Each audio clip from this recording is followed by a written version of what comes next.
아침에 신문 한 귀퉁이에서 여당이 내부의 공천 룰에 대해서 합의했다. 이렇게 지금 발표가 나왔습니다. 그래서 여권이 공천 룰을 정하는 부분을 가지고 국회에 예산이 통과되고 일부 법안이 통과되었으니까 이제 내부 분란에 들어가지 않겠느냐, 이렇게 전망이 되었는데 갑자기 여권이 공천 룰을 합의했다. 이렇게 보도가 되면서 혼란할 부분이 많을 거라고 보입니다. 그럼 어떻게 됐느냐? 김무성 대표 측과 이 서청원 대표 측이 오랫동안 서로 이 내부 조율을 해오다가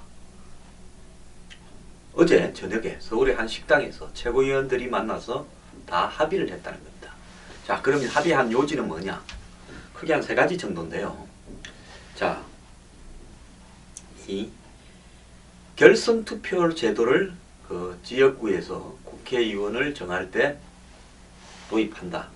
그러니까 현행대로 하게 되면 여론조사와 그 다음에 이 지역의 당원 대의원이 투표를 해서 할 때 한 명은 현역 의원이나 현역 위원장이고 나머지는 경쟁자들이 여러 명 있는데 이 사람들이 다 예를 들어 신인들이면 그러면 결국은 이 현역 한 명이 나머지 신인들 공천 후보들과 특정 지역구 하나에서 겨루게 되면 무조건 현역 의원이나 현역 위원장이 되지 않겠느냐.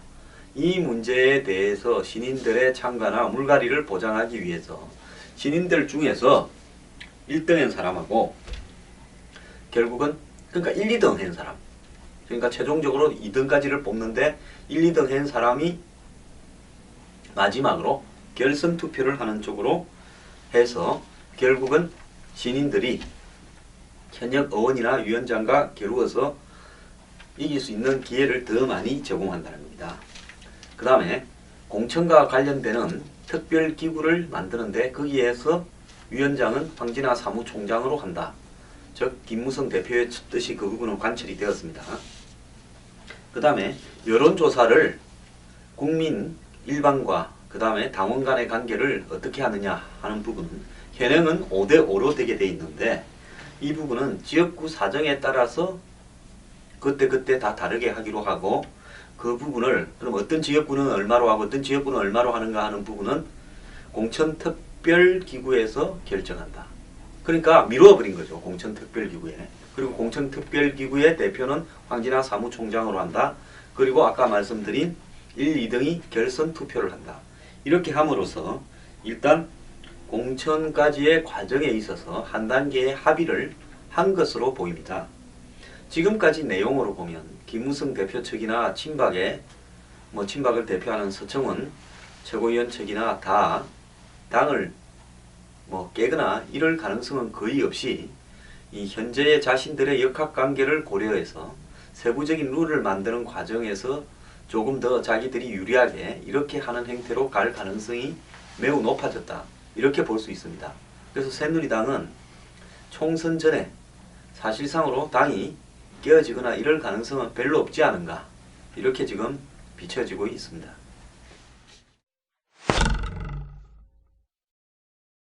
어제 점심을 문재인 새정연 대표와 정세균 의원, 그 과거의 민주당 대표도 하셨죠. 두 사람이 만나가지고 15일까지 선거구 획정을 못하면 다 같이 한강물에 빠져 죽어버리자.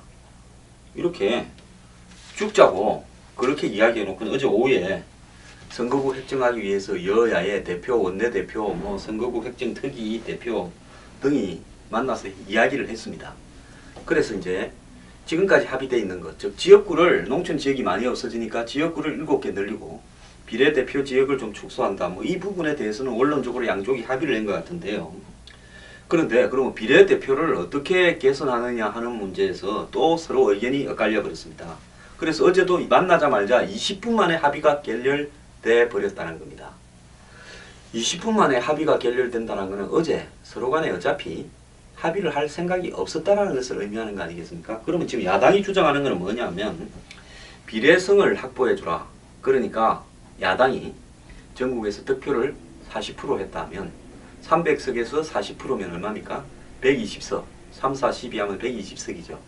그런데 야당이 지역에서 100석밖에 못 얻었다면 야당이 얻은 40%에 해당되는 부분을 120석을 맞춰주려면 무조건 20석은 야당에 떼주라. 이런 이야기입니다. 야당은 이 비례대표를 가지고 득표율에 따라서 각 정당의 득표율에 따라서 그 득표율에 미달되는 정당에다가 비례대표를 주자. 이렇게 보다 보면 지금 이 총선에서 득표율이 상당히 높을 가능성이 있는 새누리당이 떼주는 부분이 상대적으로 적어지고 이 득표율이 좀 낮을 걸로 보이면서 실질적으로 전국에서 많이 질 걸로 예상이 되는 야당이 득표율에 비해서 얻는 의석이 더 작을 걸로 예상이 됩니다. 그래서 야당이 좀 더 이익을 보니까 새누리당이 그렇게는 못하겠다. 이렇게 해서 그렇다면 더 이상 이야기할 거 없다고 문재인 대표가 자리를 빡차고 나가버렸다 그래요. 그래서 15일까지 이제 선거구 획정이 안 되게 되면 현재의 정해놓은 법의 선거구 규정에 따라서 할 수밖에 없는데 헌법재판소가 현재의 그 1대1을 넘어서는 인구 편차 1대1을 넘어서는 현재의 선거구 제도는 12월 31일까지만 유효하다라고 판정을 했기 때문에 이제 선거구가 없어져 버리는 사상 초유의 사태가 발생하게 된 겁니다. 그래서 예비후보는요.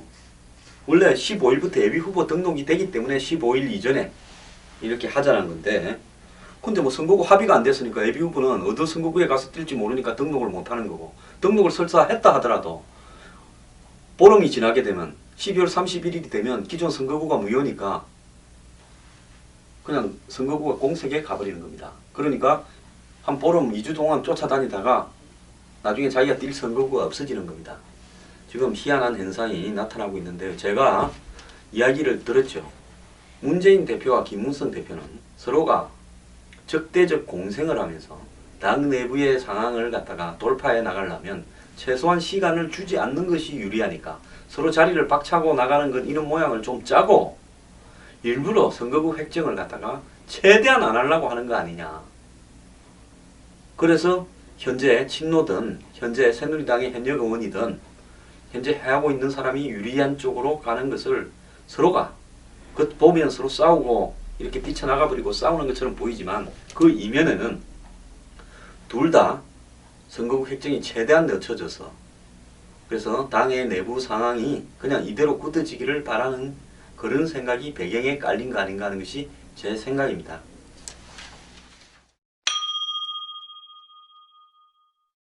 새누리당 최고위원회는 팩스로 새누리당을 입당했다 하면서 사실상 또 활동은 새정년에 가서 한 김만복 전 국정원장에 대해서 최종적으로 제명을 의결했습니다.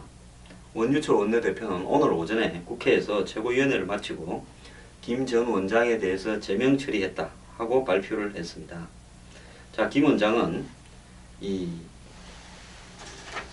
자신의 제명 처분에 대한 이의신청을 냈고 그 이의신청을 윤리위원회에서 기각 처분을 했고 그래서 기각 처분을 통보한 10일 후인 12월 3일까지 탈당 신고서를 제출해야 되는데 본인이 탈당 신고서를 제출 안 했기 때문에 이제 제명이 확정됐다 이렇게 이야기하는데요.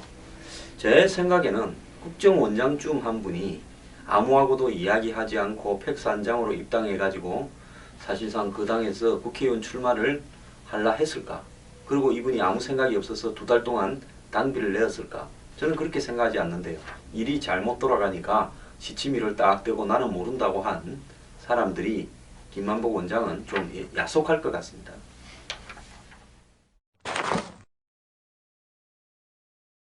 이번 정기국회는 9일까지입니다. 오늘이 7일이니까 수요일 정기국회가 끝납니다.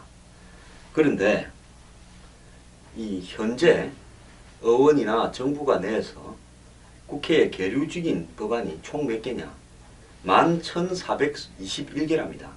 그러니까 11,400개가 이번에 이제 정기국회가 끝나버리면 앞으로 뭐 임시국회를 내년 5월까지가 올해 이번 19대 국회의 임기니까 시간이 있습니다만 선거가 있기 때문에 사실상으로 국회를 열어가지고 이런 11,400개에 해당되는 국회 계류 중인 법안을 통과시키기가 어려울 거라고 이렇게 보입니다. 그래서 올해 이 19대 국회에서 국회에 발의가 됐다가 폐기될 법안이 10,000개가 넘어가는 사상 초유의 기록을 세우게 됩니다. 역대까지는 18대 국회에서 지난 국회에서 6,300개인데 역대 국회의 기록을 2배 정도로 경신하는 이런 일이 만들어졌습니다. 그러면 통과도 안 될 법률들이 어떻게 11,000개가 넘게 이렇게 발의가 되었을까요? 이 정부가 발의한 거는 몇 개가 없습니다. 정부가 발의한 거는 기껏 해봐야 이 수십 개인데, 그러면 왜 이렇게 법안이 많은가 하는 부분에서 봤을 때 19대 국회에 법안 제출 건수가 18,223개랍니다. 그러니까 국회의원들이 법을 이렇게 많이 제출했으니까 겉으로 보면 일을 정말로 열심히 한 것처럼 비춰지는 건데요. 자, 이렇게 법이 많이 이렇게 상정이 되다 보니까 이 법들을 갖다가 심사해야 될 법사위가 얼마나 고생을 하겠습니까? 지난 2일 12월 2일 하루 동안에 법사위에 상정된 안건이 242건이었다는 겁니다. 그러니까 법사위를 일단 법안을 제출하려면 이 법사위를 통과해서 그 다음에 국회에 이제 각 상임위를 통해 국회로 올라가는데, 이게 왜냐하면 법이 모양을 갖췄느냐, 앞뒤가 말이라도 되는 법이냐를 법사위에서 먼저 보는 겁니다. 이렇게 하다 보니까 임기 4년 내내 한 번도 논의 한 번 되지 않고 있다가 저절로 없어지는 법들이 굉장히 많다는 겁니다. 자, 그러면 국회의원들은 이 법안 가결률이 19대 국회에 얼마인가 하면 전체 만들어진 법 중에 제출 제한된 법 중에 결국은 법으로 해서 국회에서 여야 합의로 본회의 통과한 법이 12.5%라는 겁니다. 그러니까 87.5%에 관한 법들이 국회에 제출은 되지만은 통과가 안 된다는 거죠. 자, 왜 이렇게 할까요? 자, 국회의원들이 전부 자기 실적을 과장하기 위해서 이 법이 정말로 필요한 법을 집중해서 몇 개라도 만들어서 그걸 꼭 관철시켜야 될 건데, 법안을 몇 개 제출했다, 이런 것들을 갖다가 실적을 전부 그냥 자기 경력에 쏟고, 또 국회도 법안 제출이 높은 국회의원일수록 인센티브라 해가지고 성과급도 주지 않습니까? 이런 부분들 때문에 실제로 통과 안 될 거라고 생각하면서도 말도 안 되는 법을 자꾸 만드는 거고요. 또 자기가 이해관계가 있는 사람들한테 내 그 법을 갖다가 만들었는데 야당이나 여당의 반대로 안 됐다는 걸 보여주기 위해서 또 말도 안 되는 법을 이렇게 만드는 거라고 봅니다. 이러다 보니까 국회의원들 활동 중에서 87.5%는 할 필요도 없는 일에 낭비하는 꼴이 벌어지니 실질적으로 국회 활동이 얼마나 비효율적인가를 이 법안 자동 폐기가 10,000개가 넘는 현실이 보여주고 있는 겁니다.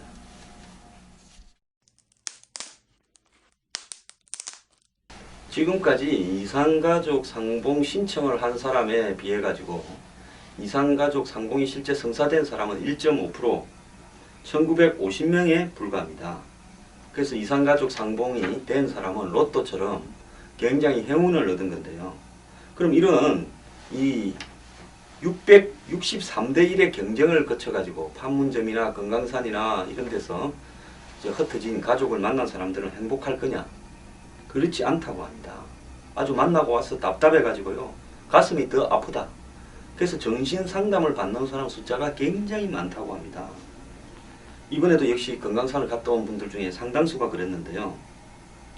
대한적십사사가 우리 측 상봉가족 643명한테 전화로 물었어요. 만나고 나니 어떠냐. 그 중에 412명이 응답을 했다는데 응답자의 39%가 상봉 후에 전혀 기쁘지 않다. 왜 기쁘지 않냐? 부계 가족이 고생한 것 같았어. 상봉 시간이 너무 짧았어. 마지막 만남이라는 생각 때문에 그렇다는 겁니다. 그래서 응답자의 24%가 상봉 후 일상생활 속에서 불편함을 느낀다. 불면증, 무력감, 건강악화, 그리움, 우울감 등이 있다는 겁니다. 그래서 상봉 이후에 2~3주가 지나면 이런 현상이 생기기 시작한다는데요. 또 만나고 난 뒤에 정신적 트라우마가 연세가 많으신 분들한테 굉장히 충격적으로 다가오는 것 같습니다. 그래서 이런 식으로 예를 들어서 뭐 2박 3일, 1박 2일 짧게 그냥 형식적으로 한 2시간씩 만나는 부분이 도대체 무슨 의미가 있느냐. 그리고 다도 아니고 로또 뽑듯이 몇백 대 1을 통해 가지고 만난 사람도 정신적으로 괴로운 겁니다.